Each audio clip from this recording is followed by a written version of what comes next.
성령은 주님의 재림에 관해서 언제 어디로 어떻게 오시는가에 대해서 모르는 것으로 여겨 알 수 없다고 주로 해왔지만은 알 수 있다는 부분도 많이 있습니다. 대표적으로 아모스 3장 7절에 주 여호와께서는 자기의 비밀을 그 종 선지자들에게 보이지 않고는 행하지 아니하시고 결코 보이지 않고는 결코 행하심이 없으리라, 이런 말씀이라든가 마태복음 24장 32절에 무화과 나무의 비유를 배우라. 그 가지가 연하여지고 잎사귀를 내면 여름이 가까운 줄 아나니. 데살로니가전서 5장 4절에 형제들아 너희는 어둠에 있지 아니하며 그 날이 도적같이 너희에게 임하지 못하리라. 어둠에 있으면 도적같이 오시지만은 깨어 있으면 도적같이 올 수 없다는 그런 말씀이 되겠습니다. 섭리적 동시성 시대를 보아서 우리가 알 수 있다. 섭리적 동시성 시대라는 것은 전 시대의 역사 로정과 흡사한 모습으로 역사가 반복되는 것을 동시성 시대라고 합니다. 한 시대의 역사가 흘러가고 또 그 모양으로 또 좀 범위는 넓어지더라도 그렇게 자꾸 반복된다 말이죠. 이걸 섭리적 동시성 시대라고 하는데, 이건 왜 원인이 어디에 있느냐? 탕감복기이기 때문에 그렇다. 하나님이 세워서 뜻을 이루다가 A라는 인물이 책임을 못해서 뜻이 이루어지지 않으면 다음에 또 A 다시를 세워서 반복해서 그 뜻을 이루어 가다 보니까 같은 내용을 다른 사람을 통해서 이루니까 이렇게 같은 모습으로 반복된단 말이죠. 그래서 탕감 복귀 섭리이기 때문에 그런 거다.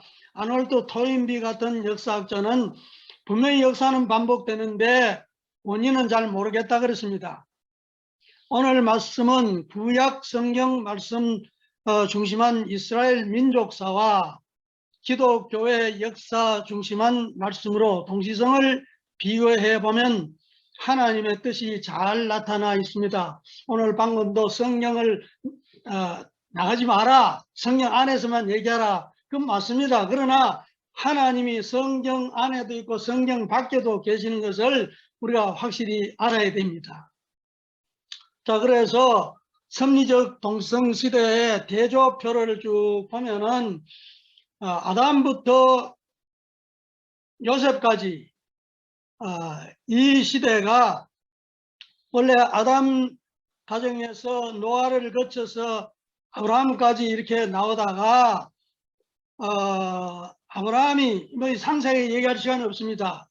아브라함을 세워서 비둘기와 양과 암소를 놓고 제사를 지낼 적에는 아담 가정의 어떤 제사 실패, 노아 가정의 실패를 아브라함 때 비둘기는 아담 가정이고 양은 노아 가정이고 암소는 아브라함 가정이 이렇게 3제물을 놓고 제사를 지냈는데 아브라함이 그만 비둘기를 쪼개지 않아서 실수를 해서 400년 벌을 받게 한다, 이렇게 이제 큰 실수를 했고, 그래서 하나님은 삼수적인 존재고 성경에 보면 전부 소생장성왕성 삼수로서는 완성을 해야 되는데 아브라함이 아담 노아 아브라함 세 번째 가서 실패를 했기 때문에 어떻게 하더라도 뜻을 이루어야 된다. 그래서 아브라함과 이삭은 개인은 이되지만은 뜻으로 보면은 심정으로 보면 완전히 일대 한 사람처럼 만들어 가지고 사랑하는 아들을 죽이려 하고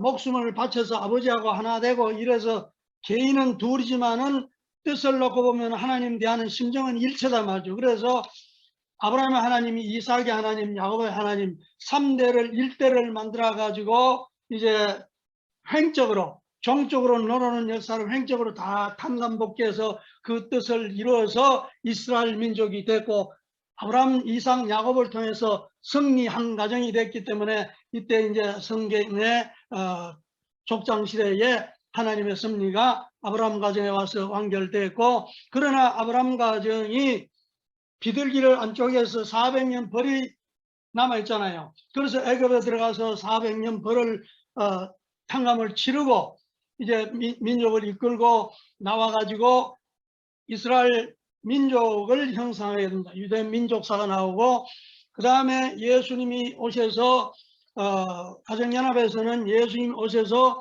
지상에 아담이 이루지 못했던 생육하고 번식하여 만물을 주관하라는 3대 축복을 완성하지 못했기 때문에, 영적으로만 이루었고 지상에 못다 이뤘기 때문에 다시 오마 재림한단 말이죠. 그래서 다시 오마 했던 그 역사는 이제 예수 이후에 오늘날까지 재림까지 이 역사를 이제 실체적 동시성시대, 옛날에는 이제 상징적 동시성시대, 족장시대고, 이스라엘 민족 시대는 형상적 동시성시대고, 예수님 이후는 실체적으로 동시성을 이루면서 탕감복귀에 나왔다. 그러니까 이런 얘기가 됩니다.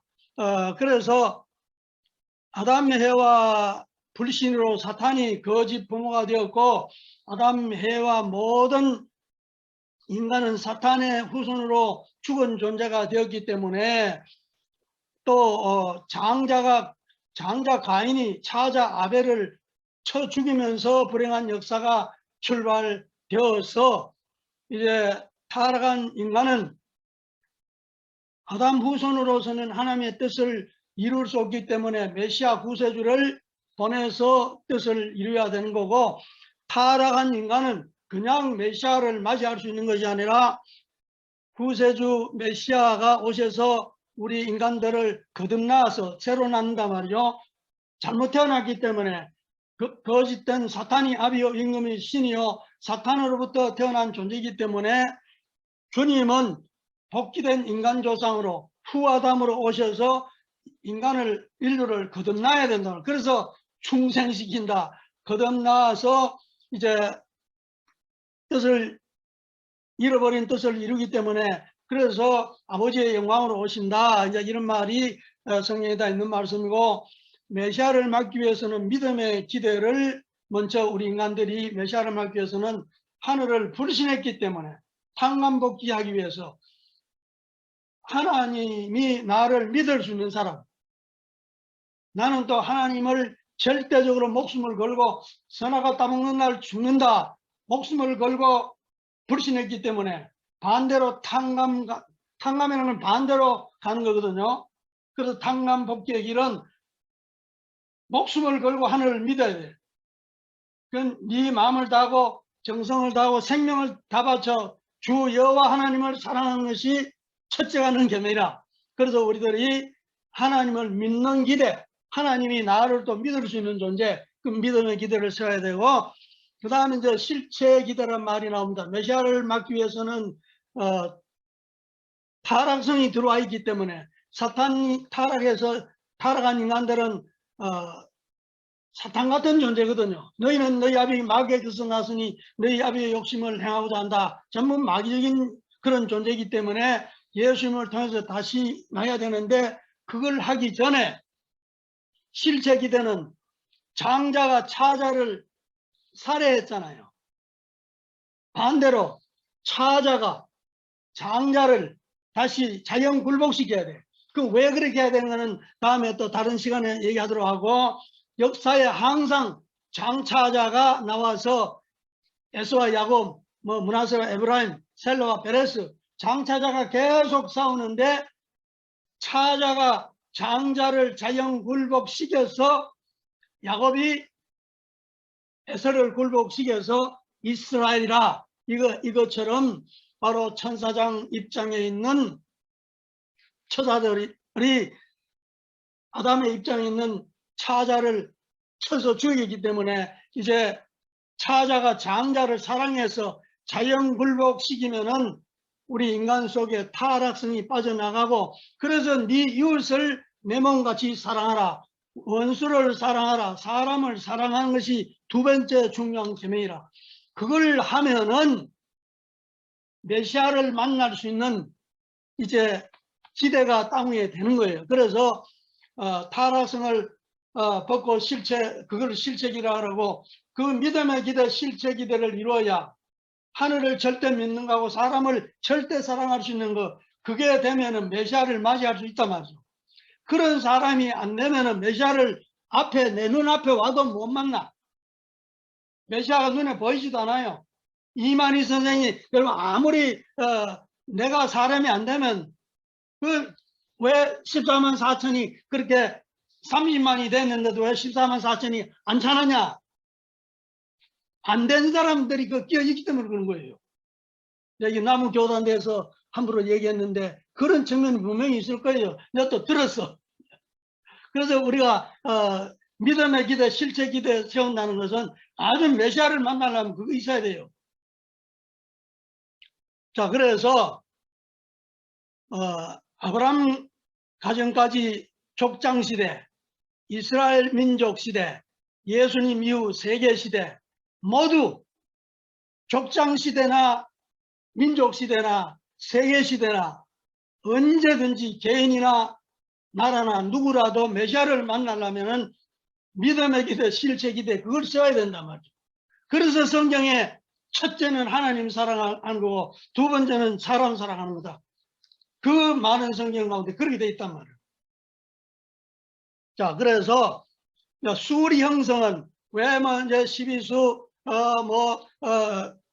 40수, 21수, 40수 뭐 이런 수리 형성은 오늘 시간이 없기 때문에 다음 기회가 있으면은 왜 성경이 이렇게 수리적으로 되어 있느냐 이건 다음에 얘기하도록 하고, 오늘은 유대 민족사하고 예수님 이후에 실제 동시성 시대 이 두 시대를 비교해 보면은 이렇게 동시성을 띠고 역사가 흘러왔구나. 지금 분명히 때가 언제인지 알겠구나.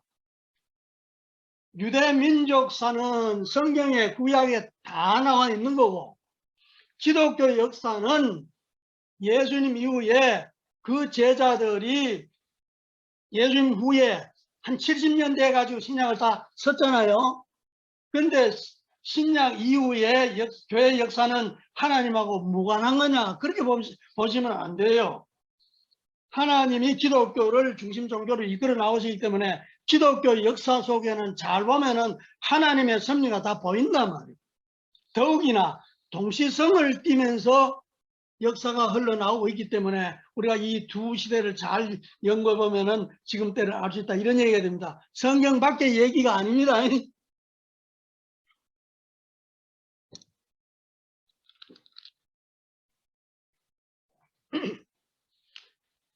2000년 차이를 두고 유대민족 복귀섭리 시대와 예수님 이후의 복귀섭리 연장 시대를 두 시대를 이제 2000년 전으로 왔다 갔다 하면서 비교해 보겠습니다.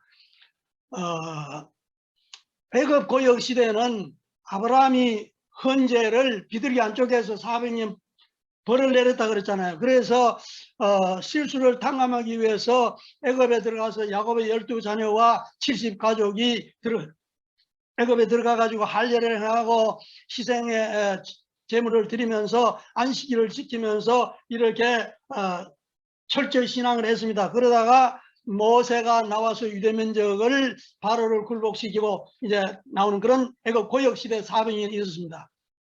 예수님 이후에도 예수님을 유대민족이 십자가에 살해하고 유대민족은 역사의 무대에서 사라져버렸습니다. 유대민족이 너무너무 잘못한 거예요.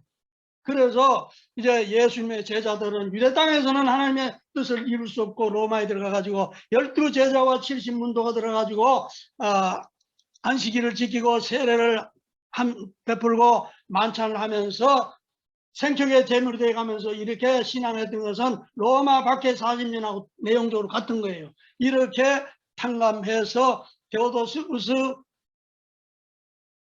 1세 때에 기독교가 국교가 되잖아요. 이때가 392년, 한 400년이 되었어요.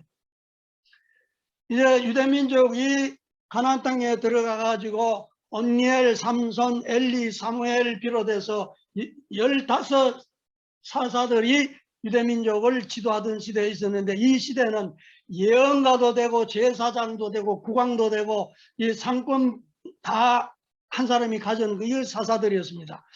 이래서 이 새 땅 가나안 땅에 들어가 가지고 하나님은 가나안 7족을 멸하라 그러는데 가나안 7족을 멸하지 않고 가나안 7족에 그 영향을 받아 가지고 하나님은 유대민족과 그 어렵게 실험을 하면서 반은 하나님을 믿고 반은 안 믿고 그러면서 세월을 보냈어요. 역사를 보면은. 자, 이런 시대를 유대 봉건 시대라고 합니다. 예수님 이후에도 이제 로마에 들어가가지고 400년 지나면서 기독교가 국교가 돼가지고 교구장이 다스립니다.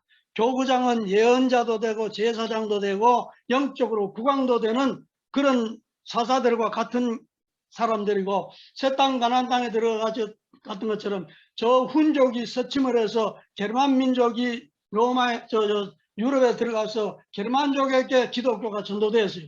그래가지고 이제 새 땅 로마에 들어갔지만은 그 유럽에 들어갔지만 이것도 게르만 민족의 악습에 그 영향을 받아가 기독교가 이게 믿으면서도 하늘 앞에 불신을 많이 하는 그런 역사가 있었습니다. 이 시대를 기독교 봉건주의 사회라고 했습니다. 다시 2000년 전으로 돌아가서 사사시대가 지나고는 통일왕국 시대가 되는데 통일왕국 시대에는 예언자와 제사장, 국왕이 권한이 3분이 됩니다. 그 성전 이상이 왕국의 이상으로 그전에는 성막을 받들다가 성전을 받들다가 이제 왕국이 됐단 말이죠. 이거는 메시아가 앞으로 예수님이 메시아로 오신 분인데 예수님이 이 유대민족이 언제든지 책임을 다했으면은 2000년 채워가지고 오신 게 아니라 그때그때 바로 오시고 싶었는데 하나님은 하루라도 당겨서 이 사탄 세계를 불행한 세계를 없애고 선한 세계를 이루려겠지만은 택함 받은 사람들이 책임을 못해서 연장되었던 거예요. 그래서 이때도 이제 예수님이 만왕의 왕으로 오시기 때문에 그냥 영적으로만 만왕의 왕으로 오신 게 아니라 지상에 만왕의 왕으로 오셔서 그 메시아를 맞이할 수 있는 시대를 준비해서 이스라엘 왕국 시대가 나왔단 말이죠. 그래서 사무엘이 사울을 왕으로 세워서 다윗, 솔로몬 왕 이렇게 3대를 가다가 솔로몬이 그만 이방신을 섬기고 완전히 타락함으로 말미암아서 하나님이 솔로몬을 엄청나게 축복할 때는 하나님의 뜻을 이루고 싶어서 했는데 솔로몬이 책임 못해서 이렇게 돼버렸단 말이죠. 이것과 같이 기독 왕국 시대가 이제 교구장제 기독교 시대가 지나고 난 뒤에 기독 왕국 시대가 오는데 수도원과 교황과 국왕으로 이제 3분이 되었습니다. 교구장이요. 어거스틴의 신국론이 이제 카를 대제가 기독교 왕국을 세워서 서기 800년에 딱 800년 됐을 적에 기독 왕국이 나옵니다. 자, 이래서 레오 3세가 카를 대제를 축도해서 이제 왕으로 세워가지고 기독 왕국이 되었어요. 통일 왕국 시대하고 내용적으로 같습니다. 이때도 카를 대제의 3대 손자에 가가지고 그만 손자들이 타락하고 분쟁이 벌어져가지고 그만 하나님 뜻이 수포로 돌아가서 기독 왕국을 통해서 뜻을 이루어 나올 수 있는 이렇게 이것도 기독 왕국을 세우는 것은 앞으로 재림주님이 역시 만왕의 왕으로 오시기 때문에 이 땅에 왕국을 이룰 수 있는 준비를 했다 이렇게 보셔야 됩니다. 그 다음에 이제 남북 왕조 분립 시대가 이제 됐는데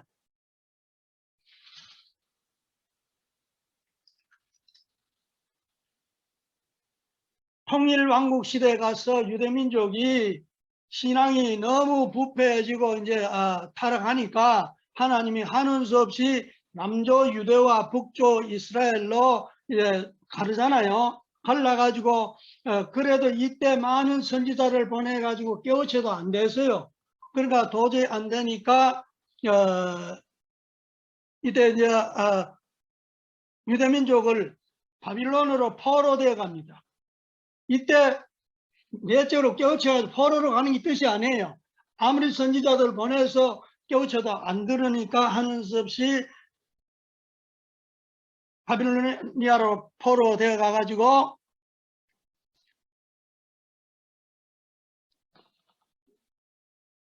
그 분립시대가 남북 왕족 분립시대가 돼서 400년을 치료되고 군주사회가 유대민족의 군주사회가 이때 이제 사실상 붕괴돼 버리죠. 이것처럼 기독교 왕국시대도 이제 동서로 갈라집니다. 동프랑크와 서프랑크와 이태리로 3분이 되는데 동프랑크 국왕이 이태리 국왕까지 겸하기 때문에 사실상 동서로 2분이 되었습니다. 이래서 유대민족을 내적으로 쇄신하기 위해서 수도원에 많은 또 수도사를 보내가지고 깨우치고 아무리 가르쳐도 과거의 남북 왕조 분립 시대에 선지자들을 많이 집중적으로 보내가지고 깨우쳐도 안 됐던 것처럼 이 시대도 마찬가지였어요.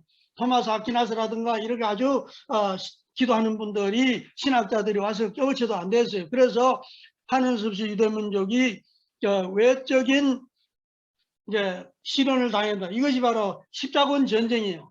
하나님이 그토록 사랑하는 기독교가 왜 십자군 전쟁이 일어나가지고 200년 동안 전쟁 가가지고 그것도 예수님의 그 고향 땅을 이스라엘을 찾기 위해서 가가지고 7번이나 전쟁 가가지고 한 번도 못 이기고 이렇게 된 것은 바로 하나님의 뜻을 저버리기 때문에 이렇게 이런 역사가 있게 됐다. 그래서 기독 군주 사회가 이때 이제 붕괴돼 버립니다. 그 다음에 이제 유대민족이 400년 분립하면서 아무리 깨우쳐도 안 되고 그래서 바빌로니아로 포로가 되어 가잖아요. 포로 될 때 보면은 여야김 왕을 비롯해서 왕족, 정부 대신들, 그 다음에 뭐 다니엘을 비롯한 선지자들, 유대인 이렇게 70년 동안 바빌로니아에 이제 끌려가 가지고 종살이를 합니다. 노예 생활을 합니다. 그러다가 페르시아가 바빌로니아를 멸망시키고 고레스 왕에 의해서 3차에 걸쳐서 고향으로 돌려보내주는데 140년. 그래서 210년 동안 유대민족이 눈동자처럼 아끼는 당신의 아브라함 후손이 바빌로니아에 가가지고 포로돼 가가지고 이렇게 생활할 때에 하나님이 버린 것이 아니라 선지자를 보내가지고 계속 깨우쳤단 말이죠. 이것처럼 기독교의 역사도 바로 이 교황들이 정신을 못 차리고 기독교가 부패되고 이래서 교황 클레멘스 5세 때에 교황이 불란서 국왕들하고 갈등해 가지고 국왕 옆에 잡혀갑니다. 남불 아비뇽에 가가지고 70년 동안 이제 구금 생활하다가 나중에 이제 그레고리우스 11세 때에 1377년 이때 가서 로마로 이제 돌아와서 교권을 찾아오지만은 로마 교황청은 3분돼 가지고 서로 분쟁하고 이러다가 이제 나중에 마르틴 루터가 나와서 종교 개혁을 하면서 새로운 시대에 들어가게 됐습니다. 다시 유대민족으로 돌아가면은 유대민족이 이스라엘에 다시 돌아와서 이때 이제 말라기 선지자가 나타나서 예언을 합니다. 앞으로 메시아가 오신다. 메시아를 맞이 준비하자. 이래서 말라기를 중심 삼고 유대민족이 율법 공부를 열심히 하고 신앙을 쇄신하고 성전을 다시 세우면서 메시아를 맞이하는 400년이 있게 됐습니다. 이것은 메시아 강림 준비 시대 400년이라고 그럽니다. 이때도 외적으로 율법을 지키고 제사 지내고 유태교 신앙이 외적이기 때문에 외적으로 고난을 로마라든가 주변국으로부터 침략을 받으면서 고난의 역사를 읽게 됩니다. 그러면서도 그 고난 중에 고난이 처할수록 메시아를 더 열심히 기다렸던 겁니다. 그 메시아를 400년 기다려서 이제 예수님 오실 때가 됐기 때문에 로마를 중심 삼고 세계는 길이 다 터져 있고 세계 중심이 로마고 로마의 속국이 이스라엘이고 예수님을 맞이하기 위해서 한 400년, 500년 전에 4대, 5대 성년들도 다 이때 보내놓은 것은 하나님이 인류를 구원하기 위해서 그랬다 이렇게 봅니다. 자, 그래서 이제 다시 예수님 재림하시는 시대를 맞이하는 메시아 재강림 준비 시대도 로마에 이제 돌아와서 마르틴 루터가 종교 개혁을 하고 재림 주님을 맞이하는 새로운 시대가 400년 있었는데 이것이 바로 메시아 재강림 준비 시대 400년이라 이렇게 봅니다. 자, 이것은 이제 마르틴 루터의 종교 개혁은 한마디로 말하면은 모든 사람들이 성경을 봐서 재림 주님을 맞이할 수 있는 시대를 준비하는 거예요. 교회가 성경을 라틴어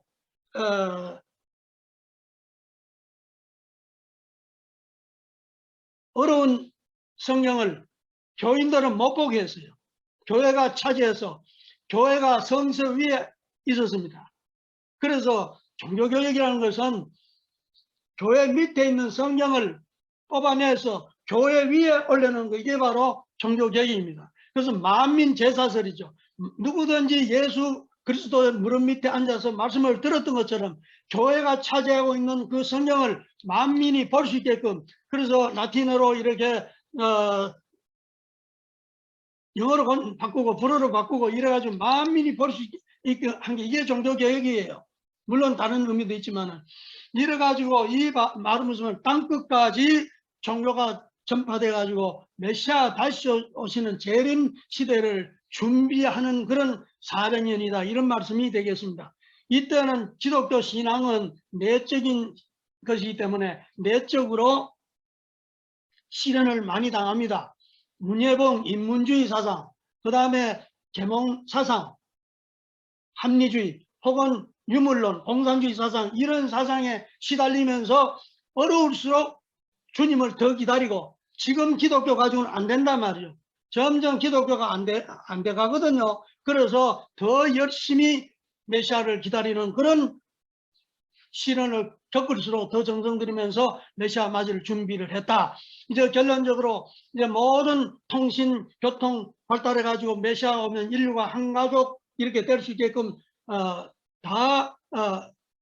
과학이 고도로 발달돼 가지고 인류가 메시아를 맞이할 수 있는 그런 준비가 다 되어서 세계는 예수님 때는 로마로 길이 통했던 것처럼 기독교 중심국은 미국이 돼가지고 제2 이스라엘이에요. 그래서 미국의 속국과 같은 한국이에요. 한국과 미국을 중심 삼고 기독교가 세계 땅끝까지 전파돼 가지고 그 반대하는 나라와 싸워가면서 다시 오실 메시아를 준비하는 대한민국이란 말이죠. 그래서 대한민국이 이만희 선생께서도 이긴 자로서 메시아 같으면은 대한민국 올 수밖에 없는 거고. 자, 그런데 이게 이제 언제냐, 딱 언제냐 말하면은 마르틴 루터가 종교 개혁한 것이 1517년이고 요 전체를 보태면은 400년, 400년, 120년, 400년, 210년, 400년을 보태면은 1930년이 돼요. 그래서 1917년부터 1930년 그 사이에 재림주님이 오셔야 된다 이렇게 생각하는 거예요. 자, 그러면 뭐 아전인수로 제논에 물그릇대기식으로 얘기한다 그런지 모르지만은 이건 섭리가 그렇게 맞는 거예요. 자, 그래서 1919년 3월 1일 날 만세 사건이 벌어지잖아요. 33인 모든 종교인들이 대표가 가지고 대한민국은 동유한 나라다. 사탄편에서는 대한민국은 이 지상에 없다. 같은 해 4월 10일 날은 상해에서 대한민국 임시라도 정부가 있다. 나라가 있어야 메시아가 오실 수 있기 때문에 이런 섭리가 있었다. 이건 재림할 때가 되기 때문에 그랬다. 이래서 이제 메시아는 언제 오시느냐, 지난번에 어떤 방식으로 오시느냐, 어디로 오시느냐, 그건 지난번에 말씀을 다 드렸고, 오늘 재림도 이렇게 선리적으로 동시선으로 봐서 이때가